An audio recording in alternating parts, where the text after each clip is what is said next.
Welcome back to 90 Seconds Plus with Invercargill City Mayor Nobby Clark. Gee, Nobby, you party pooper. I'll be making sure that the invite for the What's On Invers 10th birthday party gets undelivered like our weekly newspapers. So we'll just touch base on the code of conduct, because obviously it all comes to a head tomorrow on Friday, or by the time this is out it'll probably be done. I've got nothing to say about that. Yeah. I think the report that's come back is reasonably harsh. Yep. But I've already apologised before it gets to Friday's meeting, because I need to do that. I've done hundreds of public meetings. Didn't get this one right, but I don't necessarily agree with the outcome of the report, but I have to accept that. Yeah. And the media have been all over me wanting to make more news of it, and they'll probably want some comment after the meeting on Friday, and I'm not going to comment, because I have learnt that doesn't matter what I say, it gets out of kilter. The mainstream media, that is. Yeah, that's true. I mean, a good example was my stand on co-governance around Three Waters. Yep. When Julian Batchelor was down, I got absolutely flogged to death. I was a racist, I was homophobic, I was just about any name you wanted to gaslight me on.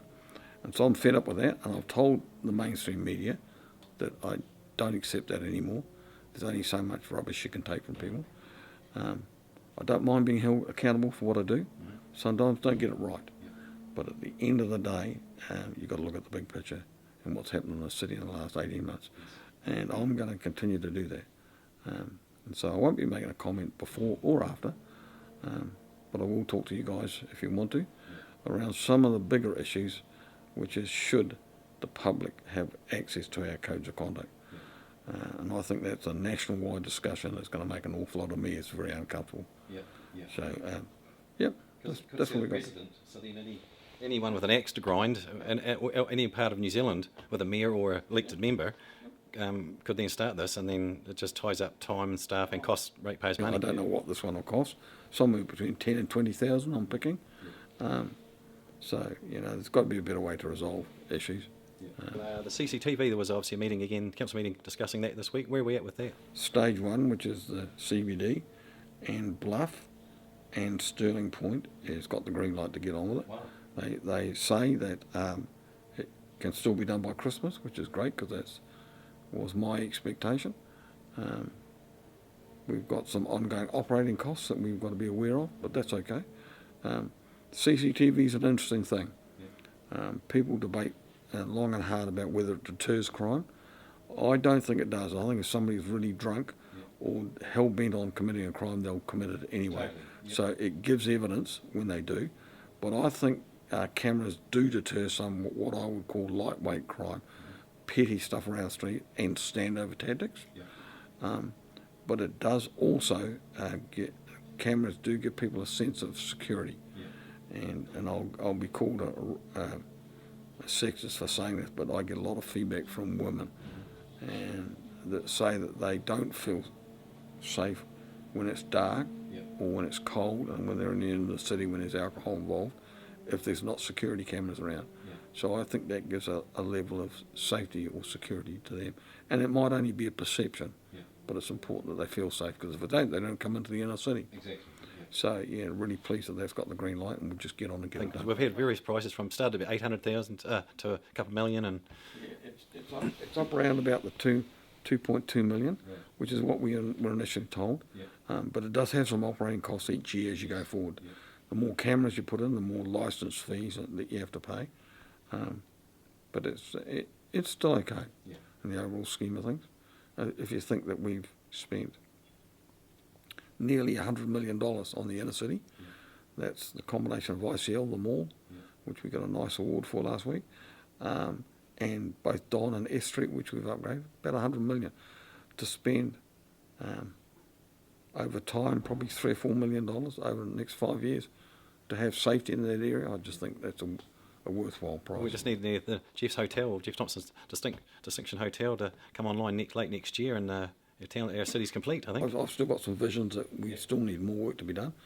I'd still like to do the Southern Lights Trail, which is up the Puni and round past the Umbrella, round past the water tower. So That was the beach, wasn't that your idea for the beach? Yeah, I know that beach is a little bit unstuck with that, but I might do that as a parting gesture if I can get Scott O'Donnell to shovel some good quality sand into there. Yeah. But look, the lights for the Peony Gardens is on the agenda. We've already got money put aside for that.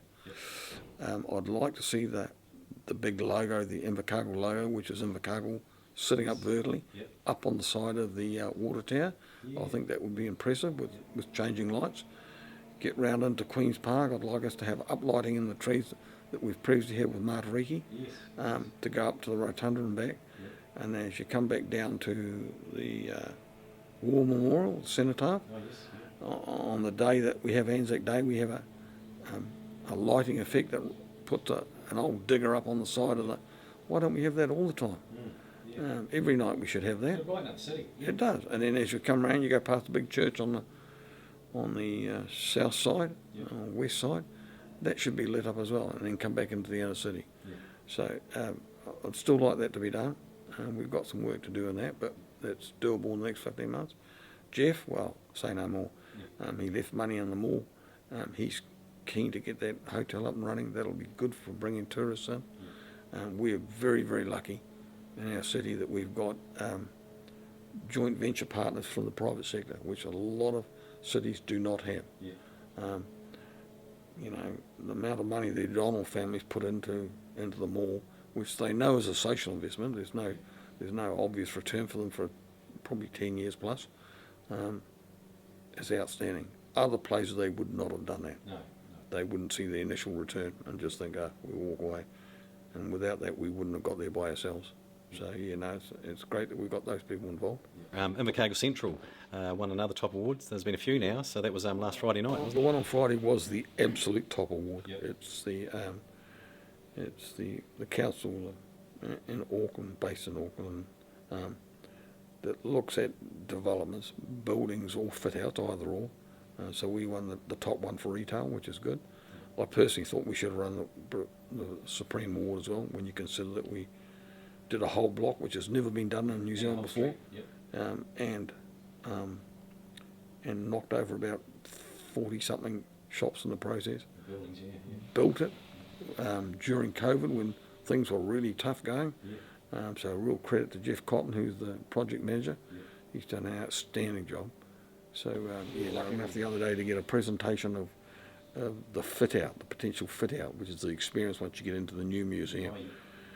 I've always been fairly critical on museums, but that was outstanding. Really was. Gibson Group people were there, and some of the designers, and just the lighting and the LED stuff and the touch sensitive stuff will make us the most progressive in the country. We'll shine way higher than Te Papa.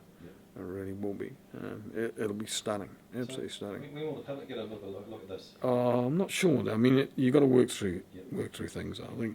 I think the stage we'll build it. That build finishes December next year. I'll be gone by then.